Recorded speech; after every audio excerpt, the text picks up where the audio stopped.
Hey there. I said in my title that I am going to be talking today about how we can apply the concepts of systems engineering to our lives. My name is Robin Reynolds. I am a systems engineer and a creative coach living in Albuquerque, New Mexico. I know that designing your life intentionally is very powerful. I've seen it in my own life, and I love to help other people understand that too and get more joy and passion in their lives. So let's talk about it. What do I mean by applying these concepts? Well, lately I've been really thinking about how so often, as people, we recreate the wheel. We often see things in very specific and segregated domain areas. And I've been thinking about the interfaces between those areas and the bridge across. One of the epiphanies that I had recently is that I have a very rich, satisfying professional life. I love my job, and it's a very specific process. It's a very specific domain and a specific process. To speak very generally and in an abstract way, systems engineering it's an interdisciplinary approach to realizing some product. There are very specific steps involved, and when I think through what I've been teaching in my workshops recently, I realize that without really being aware of it, I have been applying those concepts, those principles from systems engineering to this process. And the reason I wasn't aware of it is I think of them as two completely discrete and different sections of my life, when in fact there's so much to learn between the two. And so one example is when we are engineering some product, the first thing that we need to understand is, what is the context? It's not just some widget that we produce all on its own in a vacuum. There are environmental factors, there are stakeholders involved, which bring with them a myriad of differing priorities. There are financials involved, etc. And so what we do is we really try to understand that larger context first. Then we need to understand what are the requirements, the non-negotiable requirements. And from a technical perspective, those are usually involving some measurement and a unit. So voltage or momentum, etc., thickness. When I think about those two things and try to translate those into the work that I'm doing with people in their lives, it makes complete sense to me. When we're thinking through what someone's goals, desires, how they find time in their lives for themselves and for prioritization, context does really matter. And I think while we understand some of this in the background, sort of innately, hi there, Pamela, I see you. We understand some of this just innately, but we rarely take the time to actually sit and write it out or think it out and understand, have we understood that context and are we taking it into consideration as we move forward? The next thing are the requirements. And obviously, when I apply this framework to our personal lives, I am softening it quite a bit and tailoring it because that makes sense for our personal lives. We don't want to be overly constrained by requirements, and we don't want to have to think too hard about that. Nevertheless, I think it makes sense. If I know what my non-negotiable principles are, if I know that there are, let's say, 5 things that are really key for me to feel like I'm living in my integrity, to have joy, to have passion, whatever it is that I want out of my life, it's a lot easier when I get off course or when I'm deciding which way to go. I can take a look back at that guidepost, that very strong anchor point that I've defined, and I can ask myself, does this align with that? So those are just the first 2 steps in the process, but as I've been thinking through this, I have realized so it makes so much sense to apply this in this other domain area. The next thing that we do from a technical perspective is once we define those requirements, we then design the product to those requirements. That's what I was just talking about. When we make decisions, we take a look back and we say, what is that requirement? And am I doing something that is in alignment with that?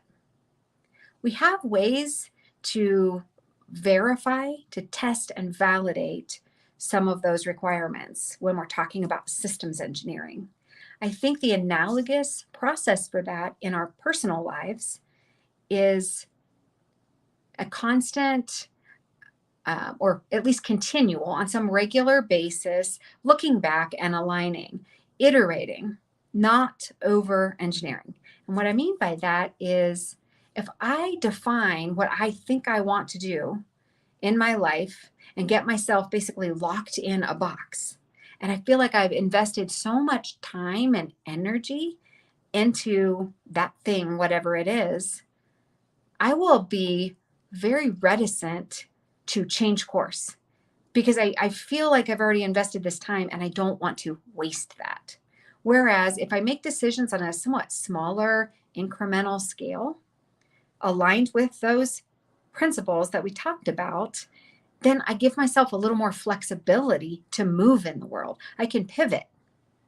The reason this is so important is, first of all, the world in general is just changing around us all the time, constantly. Everything's changing. The political situation, technology, we are changing, we're growing, evolving, our understandings are deepening, and we're becoming older. And so what we think is rock solid truth at one point can easily change later.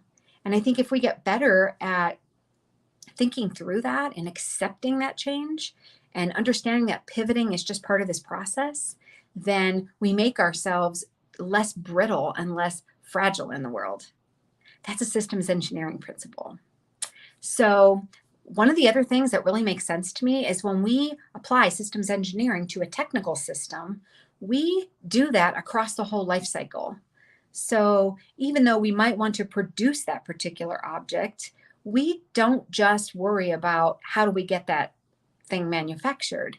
We worry about, does it need maintenance later? Will we need to get rid of it later? And what does that look like? So from a human perspective, this makes so much sense, right? We can't just live for the moment or for the very short foreseeable future. We need to think about what might we need later in our lives and maybe put some things in place that set us up for those situations. I'm kind of in a place right now where I'm not retiring yet, but I have it in mind. And so I can put tiny processes in place in my life to prepare myself for that. So it's not a sudden change. It's not surprising. It's not a huge upheaval. It's just a part of my pivot and my process. So these are just a few of the ideas that I had, just thinking through how can we use knowledge that we have already, domains that are in our lives, but we may be treating as very separate, fragmented, discrete pieces. How can we bring those together and bridge across, use the knowledge that we have to make all those areas richer? So thank you for spending time with me today. This was like a huge epiphany for me, and I will be thinking through it more in the coming days. A lot of the principles that I'm talking about, I teach in my 8-week workshop. I will be launching that in just a couple of weeks in September. I'm super excited. This is the second launch. And so I have gotten a lot of feedback from the first season of participants. And the course and the workshop remains largely the same, but I've gotten a lot of really good feedback that is helping me make it much better. So I'm excited about it. Keep your eye out for that.